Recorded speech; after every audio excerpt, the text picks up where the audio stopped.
Bonjour, alors aujourd'hui je vais vous présenter ce que sont les pin-ups et quelles sont les différentes manières de les utiliser. Donc au départ ce sont des stickers pour le scrapbooking, mais j'ai décidé de les utiliser pour le nail art. Ce sont en fait des stickers un peu en relief de différentes couleurs, mais moi j'ai choisi juste argenté et doré puisque vous verrez qu'on peut les colorer par la suite. Donc ensuite je découpe mon morceau de pin-up et je vais le poser comme un simple sticker, donc c'est très collant, ça tient très bien. Ça se pose sur du vernis sec et non pas du vernis frais, sinon ça va vous faire des bourrelets en appuyant. Puis comme les stripers, on les coupe à 1 mm des bords avec un cutter et on retire les bouts qui dépassent avec la pince à épiler. Ensuite on pose son top-top par-dessus pour le faire tenir.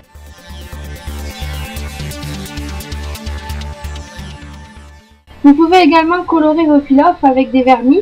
Donc préférez plutôt choisir des pin-ups argentés puisque c'est une couleur claire et votre vernis ressortira mieux. Donc on pose une couche de vernis, on laisse sécher et ensuite on décolle son pin-up et on le dépose comme la vidéo précédente.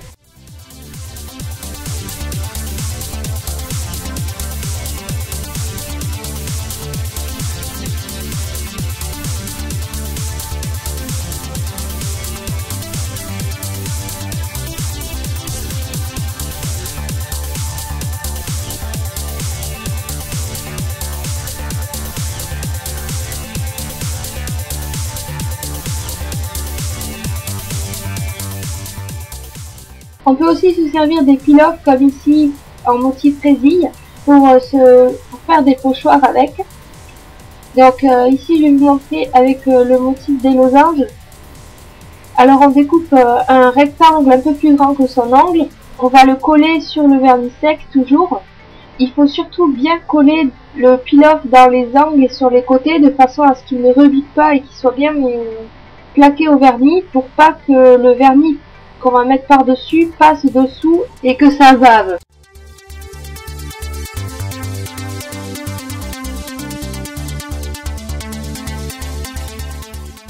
Donc si vous voulez, vous pouvez le laisser comme ça et découper les bords au cutter comme la pose simple. Ensuite, choisissez un vernis opaque de façon à n'en poser qu'une couche.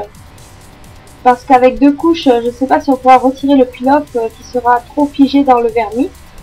Donc ensuite j'applique donc mon vernis sur tout l'angle ou là où vous voulez. Je souffle dessus pendant 20 secondes environ pour le faire figer pour pas qu'il soit trop liquide. Et je retire tout doucement, perpendiculairement à l'angle, le pin-up. Et voilà!